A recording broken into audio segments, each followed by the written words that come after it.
तो फिर ਇਹਦੇ ਈਵੈਂਟਸ ਨੂੰ ਦੇਖਣਾ ਸ਼ੁਰੂ ਕਰੀਏ ਬੇਟਾ। तो 1799 बेटा जो असी देखते हैं कि फ्रांस की आर्थिक हालत बड़ी माड़ी हो गई, तो उस तो पहला लगभग 15 साल पहला फ्रांस के राजे ने उसनों बदलन की, कंट्रोल करने की, दिवालिएपन तो कढ़न दी कोशिशां शुरू कीतियां सी। एग्जाम्पल के तौर पर 1774 के विच तुर्गो नाम के व्यक्ति नूं उन्होंने फाइनांस का इंचार्ज बनाया, कंट्रोलर जनरल ऑफ फ्रांस। उन्हें 2 साल काम किया, लेकिन ਉਹਦੇ ਕੋਲੋਂ किसानों की हालत, दोषपूर्ण गिल्ड प्रणाली, इन्हां सारिया चीज़ों को खत्म जो करन दे वो कोशिशां करनियां चाहता सीगा, वो नहीं कर सका। और दूजे लोगों ने मैरिया एंटोनेट के थ्रू राजे ते प्रभाव पाया भी इहनूं कढ दो, तो उन्होंने हटा दिता गया। तो जानी फ्रांस की सिचुएशन को बचाने के लिए जो सुधारां की लोड़ सी वो तुर्गो नहीं कर सका। 1776 के विच नवां डायरैक्टर जनरल नियुक्त किया गया फ्रांस का, उसका नाम सी नैकर, जिदा मैं हुणे जिक्र किया ना, प्रोटेस्टेंट सीगा। लेकिन 1776 तो लैके 1781 तक जिहड़ा नैकर है वो कंट्रोल करता है फ्रांस की आर्थिक स्थिति नूं। लेकिन बेटा उस दौरान असीं की देखते हैं कि 1778 फ्रांस ने अमरीका की आज़ादी की लड़ाई में अमरीका का पक्ष लेना शुरू कर दिया। अपनी आर्थिक हालत सही नहीं तो अमरीका वालियां की सपोर्ट करनी शुरू कर दी। तो जो उन्होंने सपोर्ट करनी है तो पैसा लगना है, चाहे हथियारों के रूप में लगे, चाहे अनाज के रूप में लगे, चाहे यूनीफॉर्म के रूप में लगे, चाहे किसी भी रूप में लगे, चाहे जहाज़ों के रूप में लगे। तो जो उत्थे पैसा लगेगा तो आर्थिक हालत पहले ही ठीक नहीं, तो जो आर्थिक सुधार होने चाहिए सीगे वो आर्थिक सुधारां नूं लागू करन दे विच नैकर जिहड़ा है वो कामयाब नहीं रहा। तो जो उन्हें कहा भी अमीरां दे उत्ते पाबंदियां लाओ, सरकारी दरबारियां उत्ते पाबंदियां लाओ, इन्हां दीयां पेंशनां ते पाबंदियां लाओ, वो ये हिसाब छपान लग गया। तो जिहड़े दरबारी ते कुलीन सी उन्होंने उसका विरोध किया भी तो साडी बेनीफिट साडे तो कौन जा रहा है, तो उन्होंने दबाव पा के उसनूं हटा। उस तो इलावा फ्लूरी ते ओरेमन 1781 और 83 के विच 2 बंदे होर नियुक्त किए गए, पर ये दोनों भी चंगी योग्यता रखने के बावजूद कामयाब नहीं होए, क्योंकि इन्हां दे सुधारां दी गल नूं लागू नहीं करन दिता गया। तो यानी दरबारी कुलीन जिहड़ा उच्च वर्ग सी इन्ना पावरफुल सीगा कि काम चलन नहीं सी दे रहा। विच ही मैरी एंटोनेट भी शामिल सी।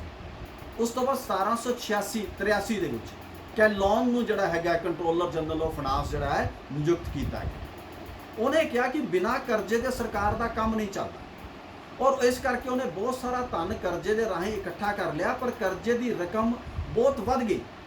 हुण बेटा कर्जा का मतलब ये नहीं होता कि मैं तुहाडे तो पैसा ले लिया, वो देना भी है, उहदे ते ब्याज भी देना है। तो जो ब्याज की रकम ही इन्ना बढ़ गई तो तुहाडे कोले चारा की हुंदा, फिर असीं की करते हैं, जमीनां बेचदे। तो उन्हें कहा भी हुणे कर्जे नूं चुकाउण लई की कीता जाए। वो कहता कि वक्-वक् भागां विच उच्चे दर्जे के पादरी ते संवतां नूं बुला के उन्हें सभा का प्रबंध किया। सभा के मैंबर कुलीनां ते पादरियां की प्रतिनिधिता करते सी। उन्होंने कैलोन ने अपने कर लगाने का सवाल दिता कि चर्च और दूजियां चीज़ों के उत्ते टैक्स ला रहे, क्योंकि उन्होंने कोले बहुत ज़्यादा प्रॉपर्टी है, बहुत ज़्यादा पैसा है, जिसकी कोई बहुत ही यूटिलिटी नहीं है। उत्ते अगर टैक्स लगा के लैके जावांगे तो दूजे पासे कर्ज नूं घटाया जा सकता है। पर उस सभा अगे उन्हें पेश किए, उन्हें क्या भी मैं सुझाव देना इस तरीके के टैक्स लाने का, बट वो सुझावों को मनन तो इनकार कर दिता गया। तो उन्हें 1778 के बेटा जोड़ा है उन्हें 1787 जोड़ा है पदवी तो विचों दी हटाता गया, सॉरी 1786 1786। उस तो बाद बेटा ब्रायन जोड़ा है वो वित्त मंत्री नियुक्त होया। उन्हें भी जोड़ा है इस संकट का हल करने लई कुलीनां उत्ते भूमि कर लगाउण विच रुचि दिखाई भी इन्हों को वड्डियां वड्डियां जमीनां ने, इन्हों उत्ते आपां भूमि कर लगा देंगे तो इन्हों फर्क नहीं पैना, बट आर्थिक हालत ठीक हो जाओ।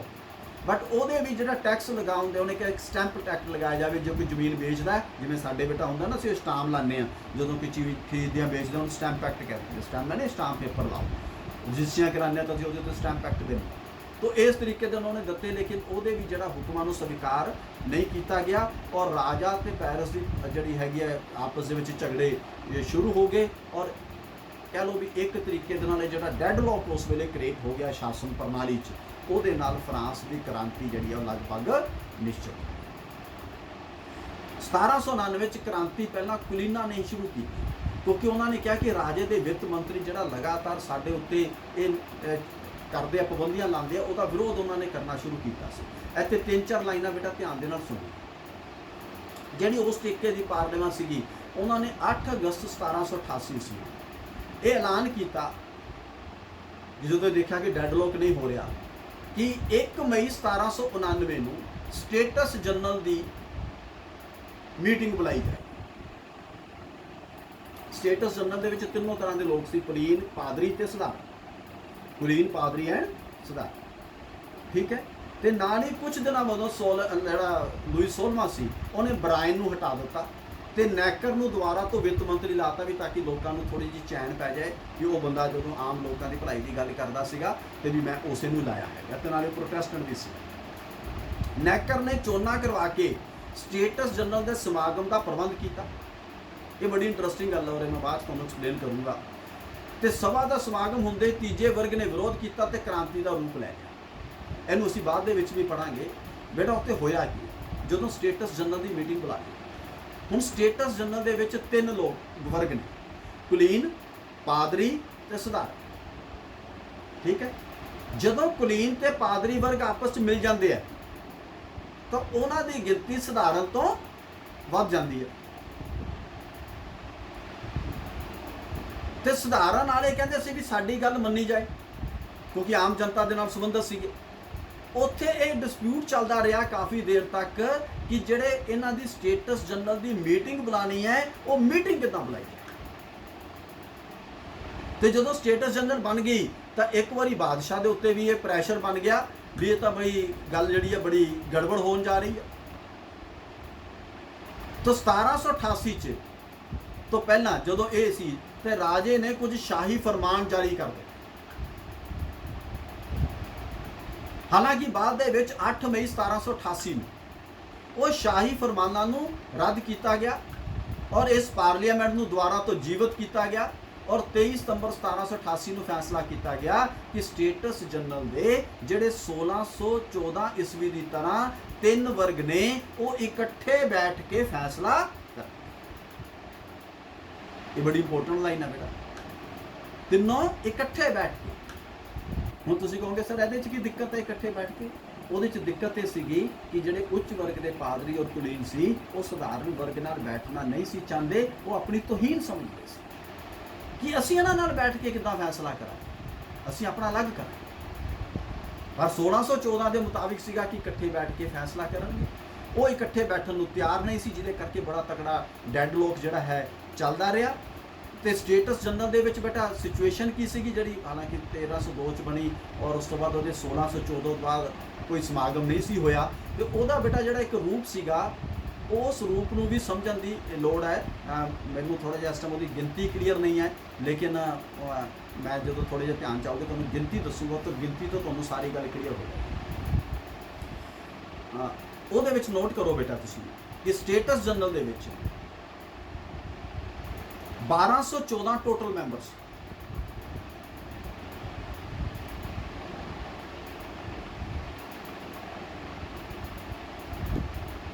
उन्हां विचों कुलीन वर्ग के 285 285। मैं शायद तो पहला गलत बोल गया कि जिहड़े तीजे वर्ग की गिनती है वो 50% तो ज़्यादा सी। मैं शायद पहला कह दिता कि वो 2 वर्गों की मिला के ज़्यादा बनती सी, उन्होंने घट बनती सी, तां ही वो घट अलग अलग चाहते सी फैसला, इकट्ठे बैठ के नहीं। और पादरियां दी 308, दोनों की मिला के बनी 593 593 और सधारण वर्ग की 621।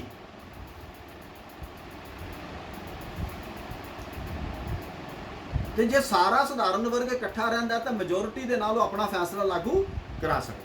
बट आम तौर पर कई उन्होंने विचों भी बंदे टुट जाते सी या कुछ कंबीनेशन चलते रहते, आप फिलहाल डिटेल च नहीं जाते।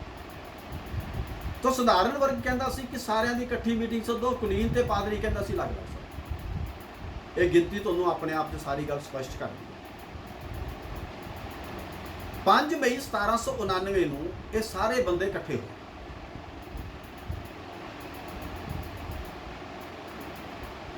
बादशाह, पादरी ते कुलीन एक पासे और बड़े अपमानजनक व्यवहार कर रहे सी सधारण वर्ग के लोगों के। 3 ਘੰਟੇ ਸਧਾਰਨ ਵਰਗ ਦੇ ਲੋਕਾਂ ਨੂੰ ਹਾਲ ਦੇ ਵਿੱਚ ਐਂਟਰ ਨਹੀਂ ਕਰਨ ਦਿੱਤਾ ਗਿਆ।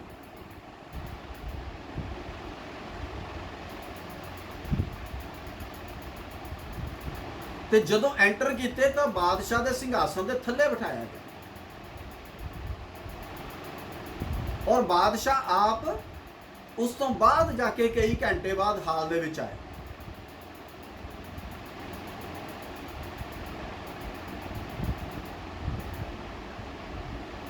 ਔਰ ਉਸ ਤੋਂ ਬਾਅਦ ਆ ਕੇ ਲਗਭਗ ਉਹਨੇ ਭਾਸ਼ਣ ਦਿੱਤਾ ਜਿਹਦੇ 'ਚ ਬੜੀ ਅਰਾਜਕਤਾ ਫੈਲੀ, ਕੋਈ ਕਲੈਰਿਟੀ ਨਹੀਂ ਸੀ, ਸਿਰਫ ਦੁਰਦਸ਼ਾ ਦੀ ਗੱਲ ਕੀਤੀ।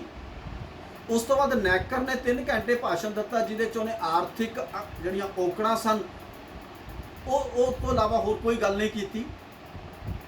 ਰਾਜਾ ਉੱਠ ਕੇ ਵਾਪਸ ਚਲਾ ਗਿਆ। ਉਹਦੇ ਜਾਣ ਤੋਂ ਬਾਅਦ ਪਾਦਰੀ ਵੀ ਚਲੇ ਗਏ, ਕੁਲੀਨ ਵਾਲੇ ਵੀ ਚਲੇ ਗਏ, ਤੇ ਜਾਨੀ ਸਮੱਸਿਆ ਦਾ ਹੱਲ ਕੋਈ ਨਹੀਂ ਹੋਇਆ।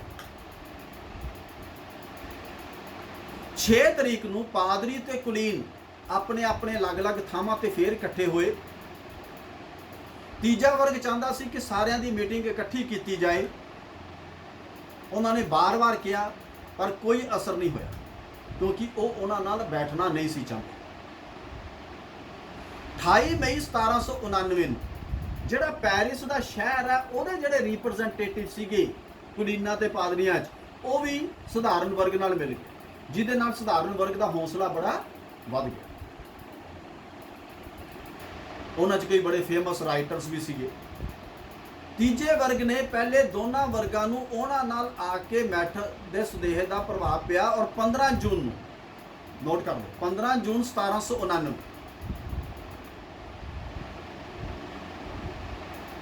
12 ਪਾਦਰੀ ਵੀ ਆ ਕੇ ਤੀਜੇ ਵਰਗ ਨਾਲ ਮਿਲ ਗਏ ਔਰ ਉਹਨਾਂ ਨੇ 17 ਜੂਨ ਨੂੰ ਇੱਕ ਮਤਾ ਪਾਸ ਕੀਤਾ ਕਿ ਇਸ ਸਧਾਰਨ ਵਰਗ ਨੂੰ ਨੈਸ਼ਨਲ ਅਸੈਂਬਲੀ ਦਾ ਨਾਂ ਦੇ ਦਿੱਤਾ ਜਾਏ।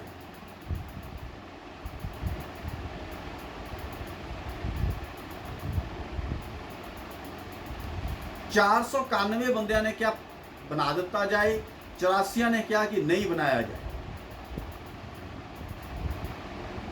ਹੁਣ ਰਾਜੇ ਨੂੰ ਸੁਰਤ ਆਈ ਵੀ ਇਹ ਤਾਂ ਕੰਮ ਖਰਾਬ ਹੋ ਜਾਣਾ, ਤਾਂ ਉਹਨੇ ਬੇਟਾ 23 ਜੂਨ ਨੂੰ ਸ਼ਾਹੀ ਸਮਾਗਮ ਬੁਲਾਇਆ।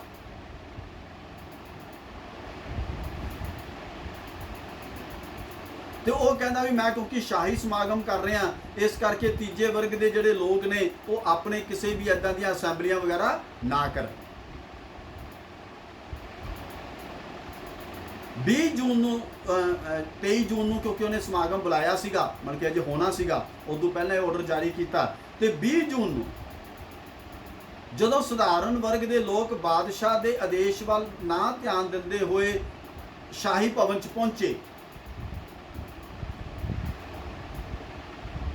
ਮੀਂਹ ਪੈ ਰਿਹਾ ਸੀ, ਮੀਂਹ 'ਚ ਭਿੱਜਦੇ ਰਹੇ, ਇੱਕ ਟੈਨਿਸ ਕੋਰਟ ਵਿੱਚ ਜਾ ਕੇ ਇਕੱਠੇ ਹੋ ਗਏ। ਉੱਥੇ ਉਹਨਾਂ ਨੇ ਖੜ ਕੇ ਇੱਕ ਐਲਾਨ ਕੀਤਾ ਕਿ ਜਿੰਨੀ ਦੇਰ ਤੱਕ ਸਾਡੇ ਦੇਸ਼ ਵਿੱਚ ਸੰਵਿਧਾਨ ਨਹੀਂ ਬਣ ਜਾਂਦਾ ਅਸੀਂ ਟੁੱਟਾਂਗੇ ਨਹੀਂ। ਔਰ ਇਹ ਪਹਿਲੀ ਵਾਰ ਸੀ ਕਿ ਜਦੋਂ ਆਮ ਲੋਕਾਂ ਨੇ ਬਾਦਸ਼ਾਹ ਦੇ ਹੁਕਮ ਦਾ ਉਲੰਘਣ ਕੀਤਾ ਸੀ। 23 ਜੂਨ ਨੂੰ ਸ਼ਾਹੀ ਸਮਾਗਮ ਹੋਇਆ। ਦਰਸ਼ਕਾਂ ਨੂੰ ਅੰਦਰ ਜਾਣ ਨਹੀਂ ਦਿੱਤਾ ਗਿਆ, ਸੈਨਿਕਾਂ ਦਾ ਪਹਿਰਾ ਲੱਗਿਆ ਹੋਇਆ ਸੀ।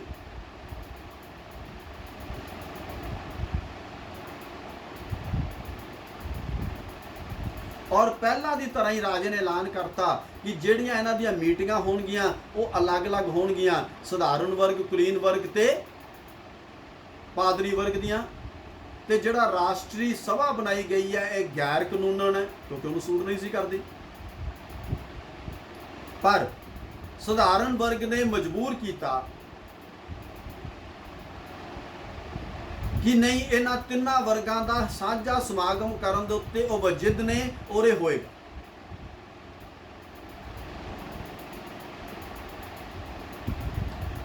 ਔਰ ਉਹਨਾਂ ਨੇ ਸਮਾਗਮ ਸਾਂਝਾ ਕੀਤਾ। ਰਾਜੇ ਨੇ ਕਿਹਾ ਵੀ ਨਾ ਕਰੋ, ਕਹਿੰਦੇ ਨਹੀਂ ਤਾਂ ਕਰਨਾ ਹੈ, ਕਹਿੰਦਾ ਜੇ ਬੈਠਣਾ ਤਾਂ ਬੈਠੇ ਰਹੋ, ਜਾਨੀ ਬੇਬਸ ਹੋ ਗਿਆ। ਔਰ 30 ਜੂਨ ਨੂੰ ਉੱਚ ਵਰਗ ਦੇ ਪ੍ਰਤੀਨਿਧੀ ਵੀ ਸਭਾ ਵਿੱਚ ਪਹੁੰਚ ਗਏ, ਜਾਨੀ ਅਲਟੀਮੇਟਲੀ ਸਾਰੇ ਇਕੱਠੇ ਹੋਣੇ ਸ਼ੁਰੂ ਹੋ ਗਏ। ਔਰ ਇਹ ਸਧਾਰਨ ਵਰਗ ਦੀ ਇੱਕ ਬਹੁਤ ਵੱਡੀ ਸਫਲਤਾ ਸੀ। ਤੇ ਰਾਜੇ ਬੇਟਾ ਕੀ ਕਰਦੇ ਹੁੰਦੇ ਆ ਜਦੋਂ ਫੇਲ ਹੋ ਜਾਂਦੇ ਆ ਤਾਂ ਕਹਿੰਦੇ ਫੌਜ ਬੁਲਾ ਲਓ। 8 ਜੁਲਾਈ ਨੂੰ ਰਾਸ਼ਟਰੀ ਸਭਾ ਦੇ ਇੱਕ ਮਤੇ ਅਨੁਸਾਰ ਉਹਨਾਂ ਨੇ ਇੱਕ ਆਪਣਾ ਪ੍ਰਤੀਨਿਧੀ ਮੰਡਲ ਰਾਜੇ ਕੋਲੇ ਭੇਜਿਆ ਗੱਲਬਾਤ ਕਰਨ ਲਈ। ਤੇ ਉਹਨਾਂ ਨੇ ਕਿਹਾ ਕਿ ਜਿਹੜਾ ਤੁਸੀਂ ਚਾਰੋਂ ਪਾਸੇ ਫੌਜ ਲਾਈ ਹੈ ਦਾ ਵਿਰੋਧ ਕੀਤਾ। ਰਾਜੇ ਨੇ ਪ੍ਰਤੀਨਿਧੀ ਮੰਡਲ ਨੂੰ ਕਿਹਾ ਕਿ ਜੇ ਤੁਹਾਨੂੰ ਸੈਨਾ ਤੋਂ ਡਰ ਲੱਗਦਾ ਹੈ ਤਾਂ ਆਪਣਾ ਸਮਾਗਮ ਕਿਤੇ ਹੋਰ ਕਰ ਲਓ। ਸਭਾ ਨੇ ਇਸ ਤੋਂ ਨਾ ਕਰ ਦਿੱਤਾ ਤੇ ਉਹਨਾਂ ਨੇ ਰਾਸ਼ਟਰੀ ਸਭਾ ਨੇ ਇੱਕ ਨੈਸ਼ਨਲ ਕਨਸਟੀਟਿਊਸ਼ਨਲ ਅਸੈਂਬਲੀ ਬਣਾ ਲਈ ਔਰ ਉਹਨੂੰ ਕਿਹਾ ਵੀ ਤੁਸੀਂ ਆਪਣਾ ਸੰਵਿਧਾਨ ਬਣਾਉਣਾ ਸ਼ੁਰੂ ਕਰ ਦਿਓ। ਔਰ ਉਹਨਾਂ ਦੇ ਇਸ ਆਦੇਸ਼ ਤੋਂ ਬਾਅਦ ਜਦੋਂ ਸੰਵਿਧਾਨ ਬਣਨਾ ਸ਼ੁਰੂ ਹੋ ਗਿਆ ਤਾਂ ਨੈਕਰ ਨੂੰ ਉਹਦੀ ਪਦਵੀ ਤੋਂ ਹਟਾ ਦਿੱਤਾ ਗਿਆ।